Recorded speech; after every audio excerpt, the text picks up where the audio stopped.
condamnez l'invasion de l'Ukraine par la Russie, mais vous revendiquez la liberté de traiter toujours avec la Russie, n'est-ce pas? Bien sûr, bien sûr. Aujourd'hui, en France, on a condamné Israël pour certains de ses actes à Gaza. Est-ce que ça a empêché la France de garder ses relations avec Israël? Pourquoi est-ce que quand ça arrive aux Africains, on veut les juger? On n'a pas à nous juger. Nous avons le droit d'avoir les amis que nous voulons. Et nous sommes amis à tous ceux qui veulent être nos amis.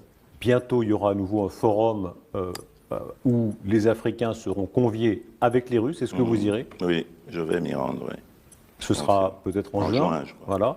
Pourquoi maintenir ce lien? Pourquoi est-ce que vous le maintenez, même si tant d'Occidentaux voudraient? Mais parce qu'eux le maintiennent aussi. Les Russes veulent de l'amitié avec l'Afrique et avec la RDC. Pourquoi est-ce qu'on va la leur refuser? Il n'y a pas de raison. La progression de Wagner en Afrique ne vous fait pas peur?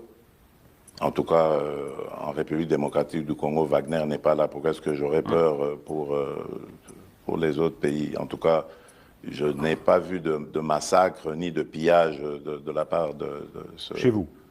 de Wagner chez moi, donc je n'ai pas à avoir peur. Le Rwanda est plus un épouvantail pour la RDC que Wagner. Qui ramassera le plus la mise en Afrique entre la Chine, la Russie, les islamistes? Ça, c'est une bonne question. Les islamistes, d'abord, ils ne sont pas désirés. La Chine et la Russie, eux, ce sont des partenaires et qui viennent par la grande porte. Donc je pense que c'est eux qui rafleront plus la mise. Voilà. Le fait que ce soit au détriment des démocraties ne vous gêne pas? Que ce soit des régimes autoritaires? C'est quoi la démocratie? Alors il y a une différence. Quand on vit dans une démocratie ou dans une dictature, je vous assure qu'il y a une grande différence. C'est vrai que, permettez-moi d'inverser un peu les rôles, c'est quoi la démocratie? Je me suis rendu en Chine au mois de mai dernier, de l'année passée, et donc j'ai vu des Chinois à qui j'ai parlé en aparté, qui m'ont dit qu'ils étaient heureux de vivre dans leur pays et dans le système dans lequel ils sont. Qui suis-je pour aller juger ce système et dire qu'il n'est pas démocratique? C'est malheureux, ils sont déportés, arrêtés, torturés. Voyez-vous ça? Non, je ne sais pas, sincèrement. Oui, Tiananmen, mais c'est une manifestation comme toute autre. Il y en a eu ici. N'y a-t-il pas eu de manifestations à Paris qui ont causé des morts? N'y en a-t-il pas eu? Vous croyez vraiment qu'on a enterré les gens comme à Tiananmen au bord des routes et de cette façon-là, qu'on écrase? Moi, vous avez des preuves de tout ça. C'est grave ce que vous dites. Est-ce que ça montre? Moi, je n'ai aucun élément pour dire ce que vous dites. Pourtant, j'ai longtemps vécu en Belgique. J'étais en Belgique à ce moment-là. Je n'ai pas vu ça. Donc, moi, je n'ai pas parlé de ces choses-là. Je vous ai dit, moi, je me méfie aujourd'hui des médias parce qu'on peut faire dire tout ce qu'on veut aux médias tant qu'on a les moyens.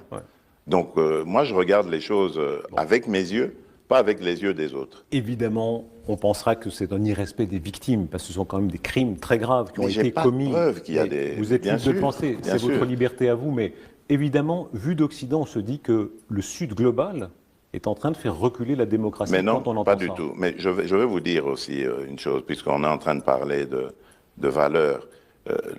Aujourd'hui, les crimes en République démocratique du Congo sont documentés, avérés. Et le responsable ou un des responsables est connu, c'est le Rwanda. Aucune sanction. Zéro. Pour moi, le plus important, c'est de réajuster le point de vue, la manière d'aborder la coopération, les partenariats, ne plus nous considérer comme des sous-hommes, mais nous regarder comme de vrais partenaires avec qui on peut faire affaire positive, constructive, et non pas toujours comme de dominé à dominant. Donc, mais Monsieur le Président, si c'est reconsidéré, je crois que ça peut changer les choses. Comment comprenez-vous que, apparemment, la Chine ou la Russie, qui ne sont pas des régimes démocratiques, eux, arrivent à progresser en Afrique? Mais parce qu'ils ne viennent pas avec cette approche-là. Ils ne viennent pas avec cette arrogance, cette façon de donner des leçons. Qui est frustrante, en fait. Vous voulez dire que les Chinois ou les Russes se comportent mieux que nous, Occidentaux, actuellement, selon vous? Mais bien sûr. on ne comprend pas très bien les réalités africaines. Et c'est vraiment dommage parce que moi j'ai toujours dit que l'Europe, par exemple, c'est le meilleur partenaire de l'Afrique par son histoire et aussi par sa position géographique. Nous sommes deux continents qui sont très proches. Mais c'est étonnant de voir comment nous sommes très loin par rapport aux cultures. Mais comment, pardon, Monsieur le Président, comment soutenir ça ? On ne peut pas comprendre qu'on vienne nous donner des leçons, par exemple, sur les droits de l'homme. Il y a toujours ce regard condescendant vis-à-vis de l'Afrique et des Africains et ce comportement un peu paternaliste qui consiste à croire que eux savent de quoi nous avons besoin mieux que nous. À quoi vous le voyez, exemple? Et donc c'est ce sentiment que nous avons. Mais voilà, par exemple, aujourd'hui, on parlait tout à l'heure de l'agression dont nous sommes victimes. Nous demandons à ce que la communauté internationale se comporte comme elle le fait dans le cas de la Russie, pardon, dans le cas du conflit au Moyen-Orient. Elle nous dit non, c'est pas la même chose, on va pas le faire là. Alors que nous avons les mêmes victimes de massacres qu'il y en a en Ukraine et ailleurs. Donc, on nous dit que c'est pas la même chose. Eux, donc, savent de quoi nous avons besoin, alors que nous réclamons des sanctions. Donc, et cette guerre, elle nous est imposée pour des raisons évidentes de pillage de nos minerais. Ces minerais, on sait où est-ce qu'ils terminent, donc dans les firmes des multinationales occidentales pour la plupart. Donc, c'est connu. Et on ne sanctionne pas. Les minerais qui sont sur votre sol, oui, qui sont très visiblement utilisés via le Rwanda voilà, et commercialement par Apple. Voilà, c'est une plainte que vous, l'État oui, congolais, vous avez déposée, n'est-ce pas?